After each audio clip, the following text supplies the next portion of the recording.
విశ్వశక్తి సహాయంతో డబ్బు ఐశ్వర్యం మీ సొంతం చేసుకోండి. Law of attraction work shop కేవలం 999 రూపాయలకు మాత్రమే. హాయ్ హలో నమస్తే, నేను శిల్ప. మనతో ఉన్నారు డివోషనల్ కోచ్ శారదా గారు. నమస్తే మేడం. నమస్తే మేడం, కొంతమంది అంటూ ఉంటారు కొన్ని వస్తువులు దానం చేయకూడదు అంటారు, కొంతమంది ఏమో దానం చేయాలి కొన్ని వస్తువులు అంటారు. ఏ వస్తువులు దానం చేయొచ్చు, ఏ వస్తువులు దానం చేయకూడదు, ఏ రోజు దానం చేయాలి, ఒకవేళ దానం చేస్తే? తప్పకుండా దానం చేయటానికి ఆ వస్తువు ఈ వస్తువు అని ఏమీ ఉండదు. ఏ వస్తువు అయినా దానం చేయొచ్చు. చెప్పేటప్పుడు మన విష్ అనేది కరెక్ట్గా ఉండాలి. కొంతమంది చీపురు దానం చేస్తే గనక లక్ష్మి మొత్తం వెళ్ళిపోతుంది అని అంటుంటారు. అవును కదా, అదే చీపురుని మనం దేవాలయాలకి ఇస్తే మనకు ఏవైనా గ్రహ స్థితులు బాగుండకోకుండా ఉంటాయి కదా, ఆ గ్రహస్థితులన్నీ మనకి పాజిటివ్గా వైబ్స్ ఇస్తాయని కూడా అంటారు. అంటే మన భావన అనేది కరెక్ట్గా ఉండాలి. ఏ వస్తువు ఇచ్చినా కూడా మనకు ఇబ్బంది లేకోకుండా మనం ఇవ్వగలిగే స్టేజ్లో ఉంటే ఇవ్వచ్చు. కొంతమంది మనం కట్టుకున్న వస్త్రాలను ఇస్తే మనలో ఉన్నటువంటి పాజిటివిటీ అంతా ఇతరులకు వెళ్ళిపోతుంది అని అంటారు కదా, కాబట్టి ఇవ్వకూడదు అని అంటారు. కానీ నీడెడ్ పీపుల్స్ ఉంటారు, అందరూ కొత్త బట్టలే కట్టుకోలేరు, చాలామంది నీడెడ్ పీపుల్స్ ఉంటారు. అలాంటి వాళ్ళకి మీరు ఇవ్వాలి అంటే మీరు ఏదైతే కట్టి ఉంటారో వస్త్రాన్ని వాటిని ఒక 1 మంత్ వాడుకోకుండా తర్వాత తీసి వాళ్ళకి ఇచ్చారనుకోండి, ఆ ఫీలింగ్ మీకు ఉండదన్నమాట. ఇప్పుడు మనం ఎన్నో బట్టలు కొంటూ ఉంటాం, సంవత్సరం అన్నీ పేరిపోయి ఉంటాయి. చిన్నపిల్లలవి కానివ్వండి, మనవి కానీ ఎవరివైనా పేరిపోయి ఉంటాయి. ప్రతి నెల మనం ఏవో ఒకటి ఫెస్టివల్స్ వస్తుంటాయి, కొంటుంటాం, లేకపోతే ఎవరో పెట్టుబడిగా వేస్తుంటారు, మనకి పేరుతుంటాయి. అవి మనం కట్టుకుంటే ఇవి పాత పడిపోతాయి, తీసేస్తూ ఉంటాం కదా. అలా తీసేసినవి 1 మంత్ ఒక ప్లేస్లో పెట్టేసుకొని ఆ తర్వాత వాళ్లకు ఇచ్చేయచ్చు. అలా ఇవ్వడం వల్ల ఒక నీడెడ్ పర్సన్కి ఆ వస్త్రాన్ని దానం చేయడం వల్ల కూడా మనకి పుణ్యమే అబ్బుతుంది, కానీ దానివల్ల మనకి ఏమీ నెగిటివ్ అనేది రాదు. ఇలాంటి చిన్న చిన్న పసుపు కుంకుమ మనం అది దానం చేయడం వల్ల మన సౌభాగ్యం పెరుగుతుంది కదా. ప్రతి గుళ్ళలో కూడా మనము సింధూరం, హనుమాన్ టెంపుల్కి వెళ్తే సింధూరం ప్యాకెట్లు ఇచ్చేసి వస్తాం, అమ్మవారి టెంపుల్కి వెళ్తే కుంకుమ ఇచ్చేసి వస్తాం. ఎందుకో తెలుసా? ఆ కుంకుమతో అర్చన చేసి ఆ కుంకాన్ని 10 మందికి పంచుతారు. ఆ పాజిటివిటీ అంతా మనకు వస్తుంది, మన సౌభాగ్యం అనేది బాగుంటుందని మనం పంచుకుంటాం కూడా కదా. పసుపు కుంకాల్ని పంచుకుంటూ ఉంటాం. ఇలా కొన్ని వస్తువులు మనం ఇస్తూ ఉంటే మనకు పాజిటివిటీ వస్తుంది.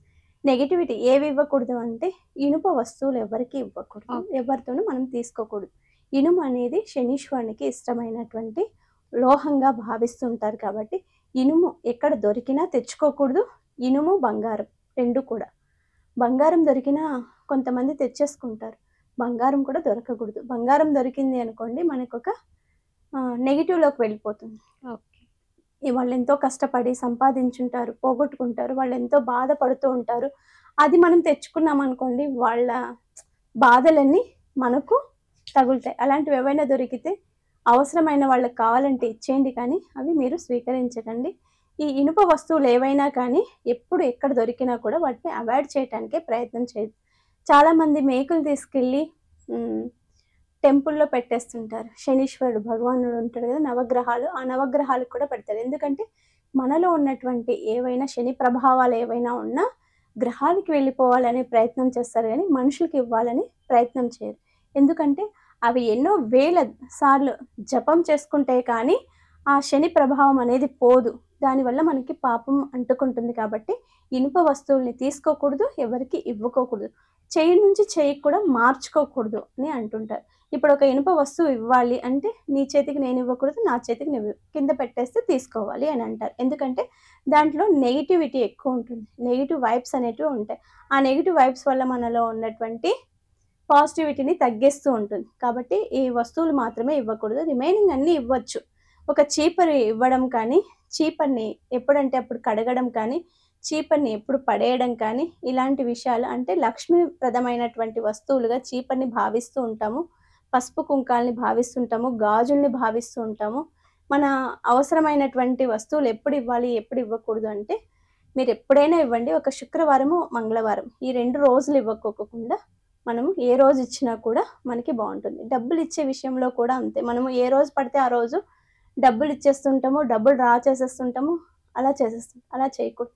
ఎవరికైనా మనం అప్పుగా ఇవ్వాలి అనుకున్నాం అనుకో, లేకపోతే అప్పు తీర్చాలి అనుకుంటే కంపల్సరీ మంగళవారం రోజే ఇవ్వాలి. మనకు అప్పులు ఉన్నాయి, బ్యాంకుకి ఇవ్వాలి, లోన్ ఈఎంఐ కట్టాలి, ఆ ఈఎంఐ మనం కట్టాలంటే, లేకపోతే ఒక ఇంటి రెంట్ కట్టాలి, లేకపోతే ఫోన్ బిల్ చేయాలి. ఏదైనా ఉంటుంది కదా! అలాంటివి ఏవైనా చేయాలంటే ఖచ్చితంగా మంగళవారం రోజే ఇవ్వాలి. ఎవరితో అయినా మనం డబ్బు తీసుకోవాలి అనుకుంటే బుధవారం మాత్రమే చేయాలి. ఎప్పుడు పడితే అప్పుడు డబ్బులు డ్రా చేయడం, ఎప్పుడు పడితే అప్పుడు వాడుకోవడం అలాంటివి చేశామనుకోండి, మన దగ్గర లక్ష్మి నిలవదన్నమాట. దానికి ఒక సైంటిఫిక్ రీజన్ కూడా ఉంటుంది. ఎలాగో తెలుసా? మనము అన్ని వేళలా మనము శుభ్రంగా ఉండము.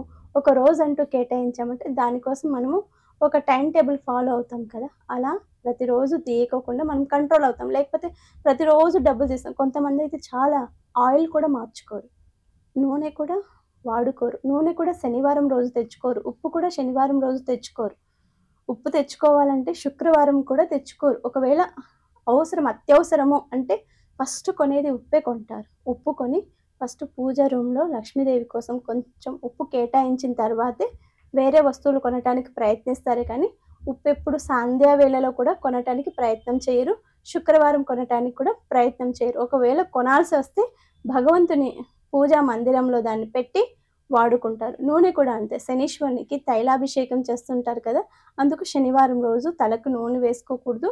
ఒకవేళ వేసుకుంటే ఎర్లీ మార్నింగ్ బ్రహ్మ ముహూర్తంలో తైలాభిషేకం చేసుకోవాలి. మనం ఆ తర్వాత స్నానం చేయాలి అంటారు గానీ, శనివారం ఎప్పుడు మనము తలస్నానం చేయాలి. శనివారం అసలు ఆయిల్ వేసుకోకూడదు అని అంటుంటారు. కొన్ని నియమాలు పాటించడం వల్ల అవి మనకి హెల్త్ బెనిఫిట్ పాయింట్ ఆఫ్ వ్యూనే ఉంటుంది కానీ, దానివల్ల చెడు ఏమీ ఉండదు. మేడం చాలా మంది అడుగుతున్నారు వెబినార్ ఎప్పుడు ఉంటుంది, మీ వెబినార్ లో ఎలా జాయిన్ అవ్వాలి అని అడుగుతున్నారు. ఈ మంత్ 25th మన వెబినార్ ఉంది. ఎవరైనా కావాలంటే జాయిన్ అవ్వచ్చు. ఇంకా ఏవైనా డీటెయిల్స్, ఏవైనా వెబినార్లో మార్పులు చేర్పులు ఉన్నా కూడా మనము వాళ్ళకి చెప్పటానికి కింద స్క్రోల్ అవుతున్న నెంబర్కి కాల్ చేశారనుకోండి, మనం డీటెయిల్స్ ఇద్దాం. Thank you madam.